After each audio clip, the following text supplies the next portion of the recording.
Friends welcome to killer channel. Friends ఎవరైనా మా ఛానల్ని సబ్స్క్రైబ్ చేసుకోకపోతే సబ్స్క్రైబ్ చేసుకోండి. ఎవరైనా మీ డాగ్స్ కానీ మీ పెట్స్ కానీ అమ్మాలనుకుంటే మా ఛానల్ వాట్సాప్ నెంబర్కి మెసేజ్ పెట్టండి. ఫ్రెండ్స్ ఇవాళ మీకోసం టాప్ క్వాలిటీ సిజ్జు పప్పీస్ తీసుకురావడం జరిగింది. ఇది హైదరాబాద్లో అవైలబిలిటీలో ఉంది. అండ్ దీని ఓనర్ ఏం చెప్పారంటే వీలైతే ట్రాన్స్పోర్టేషన్ ఫెసిలిటీ అయితే ఒక 15 కిలోమీటర్స్ దాకా అయితే ప్రొవైడ్ చేయగలమని చెప్పడం జరిగింది. అండ్ దీనికి వ్యాక్సినేషన్స్ అండ్ డివార్మింగ్ అన్నీ అప్ టు డేట్ ఉన్నాయని చెప్పారు ఫ్రెండ్స్. అండ్ దీని ఏజ్ వచ్చేసరికి 50 days అని చెప్పారు. And male and female pups రెండు అవైలబుల్లో ఉన్నాయని కూడా చెప్పడం జరిగింది. అండ్ మేల్ పప్పీకి వచ్చి 15K అండ్ ఫీమేల్ పప్పీకి వచ్చి 13K అయితే డిమాండ్ చేస్తున్నారు.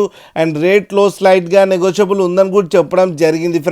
ఫ్రెండ్స్ మీరు చూడొచ్చు పప్పీస్ ఎంత యాక్టివ్గా, ఎంత హెల్తీగా, ఎంత క్యూట్గా ఉన్నాయో. కింద వీడియోలో మీకు ఎవరికైనా నచ్చితే టైటిల్లో కాంటాక్ట్ నెంబర్ ఇస్తాను, కాంటాక్ట్ అవ్వండి, మాట్లాడండి, తీసుకోండి ఫ్రెండ్స్. అలాగే ఒక్కసారి డీల్ సెట్ అయిన తర్వాత అన్ని డీటెయిల్స్ బాగా చెక్ చేసిన తర్వాతనే మనీ పంపాలని కోరుకుంటున్నాం ఫ్రెండ్స్. అలాగే మా ఛానల్ని సబ్స్క్రైబ్ చేయడం మాత్రం మర్చిపోకండి ఫ్రెండ్స్.